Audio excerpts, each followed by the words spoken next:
সুমন চ্যানেলের পক্ষ থেকে আবারও হাজির হয়ে গেছি আমি সুমন। আজকের ভিডিওতে আমি আপনাদের সঙ্গে শেয়ার করব বর্তমানে সৌদি আরবের যে খুবই গুরুত্বপূর্ণ একটি বিষয় নিয়ে আলোচনা হচ্ছে, সেটি হচ্ছে যে ভ্যাকসিন।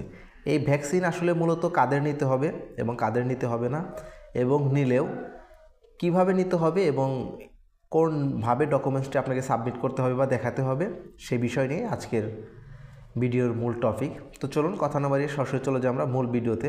তবে মূল ভিডিওতে যাওয়ার আগে আপনাদের কাছে একটি রিকোয়েস্ট থাকবে, ভিডিওটি যদি ভালো লাগে তাহলে অবশ্যই লাইক করবেন, কোনো মতামত থাকলে কমেন্টে জানাবেন, এবং আপনি যদি আমার চ্যানেল নতুন হয়ে থাকেন তাহলে অবশ্যই চ্যানেলটি সাবস্ক্রাইব করে পাশে থাকা বেল আইকনটি বাজিয়ে দেবেন, যেন পরবর্তীতে এরকম ইম্পর্টেন্ট ভিডিও আপলোড করার সাথে সাথে আপনি নোটিফিকেশান পেয়ে যান। আর অলরেডি যদি সাবস্ক্রাইব করে থাকেন তাহলে অসংখ্য ধন্যবাদ। আপনারা অনেকেই জেনে থাকবেন বা অনেকেই জানেন না এখন পর্যন্ত যে সৌদি আরবে যেতে হলে কিন্তু আপনাদের প্রত্যেককেই এখন ভ্যাকসিন লাগবে, এই কথাটি শোনা যাচ্ছে। আসলে মূলত কোন কোন ভিসার জন্য ভ্যাকসিন লাগবে এবং কোন কোন ভিসার জন্য ভ্যাকসিন লাগবে না, সেটি আমি আপনাদের সঙ্গে আজকে আলোচনা করব। আপনারা যারা ওয়ার্ক পারমিটে সৌদি আরবে যেতে চাচ্ছেন, অর্থাৎ কাজের উদ্দেশ্যে যারা সৌদি আরবে যাবেন, তাদের কিন্তু ভ্যাকসিন লাগবে না। আমি আপনাদেরকে আবারও বলছি, যারা ওয়ার্ক পারমিটে কাজের উদ্দেশ্যে সৌদি আরবে যাবেন তাদের কিন্তু ভ্যাকসিন লাগবে না।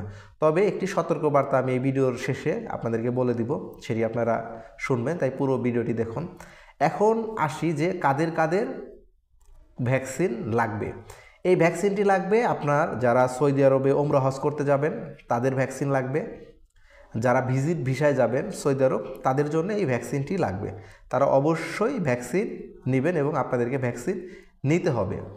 এখন কথা হচ্ছে যে আমরা যারা ওয়ার্ক পারমিটে সৌদি আরবে যাব, অর্থাৎ কাজের উদ্দেশ্যে সৌদি আরবে যাব, তাদের জন্য কি আসলে ভ্যাকসিন লাগবে? না, তাদের ভ্যাকসিন লাগবে না, আমি আগেই বলেছি।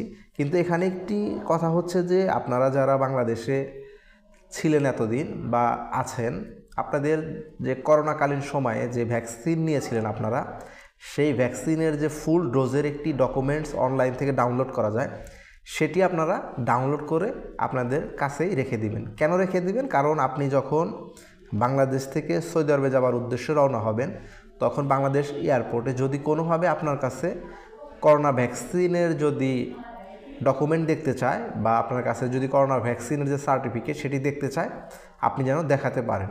কারণ কোনোভাবেই যদি আপনাকে আটকে দেয় তাহলে কিন্তু আপনি বিপদে পড়ে যাবেন। তাই যেহেতু আপনি বাংলাদেশে ছিলেন, সেই সময় আপনি করোনা ভ্যাকসিনটি কমপ্লিট করেছেন কি না সেটি কিন্তু দেখতে চাইতেই পারে।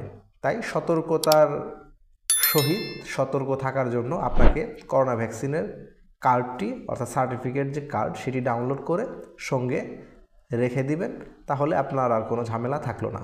তো আশা করছি এই ভিডিওর মাধ্যমে আপনারা ভ্যাকসিনের বিষয়টি জানতে পারলেন। ভ্যাকসিন বিষয়টি যদি আপনার কমপ্লিট থাকে, আপনি যদি ওমরা হজ করতে চান তাহলে আপনাকে ভ্যাকসিন নিতে হবে, এবং যদি আপনি ভিজিট ভিসায় যান তাহলে আপনাকে ভ্যাকসিন নিতে হবে। আর যদি আপনি ওয়ার্ক পারমিটে যান তাহলে নিতে হবে না, কিন্তু আপনার করোনা ভ্যাকসিনটা যেন নেওয়া থাকে সেই সার্টিফিকেটটি আপনি সতর্কতা অবলম্বনের জন্য আপনি ডাউনলোড করে আপনার সাথেই রেখে দিবেন। যখন যাবেন তখন অন্যান্য documents, visa, ticket, man power সব কিছুর সাথেই আপনি আপনার ওই করোনার সার্টিফিকেটটিও সঙ্গে রাখবেন। ভালো থাকবেন, সুস্থ থাকবেন, আবারও দেখা হবে কোনো একটি নতুন ভিডিওতে। সে পর্যন্ত আল্লাহ হাফেজ। তবে যাবার আগে আপনাদের কাছে একটি রিকোয়েস্ট করছি, এই ভিডিওটি যদি আপনাদের একটু উপকার আসে তাহলে অবশ্যই শেয়ার করতে ভুলবেন না।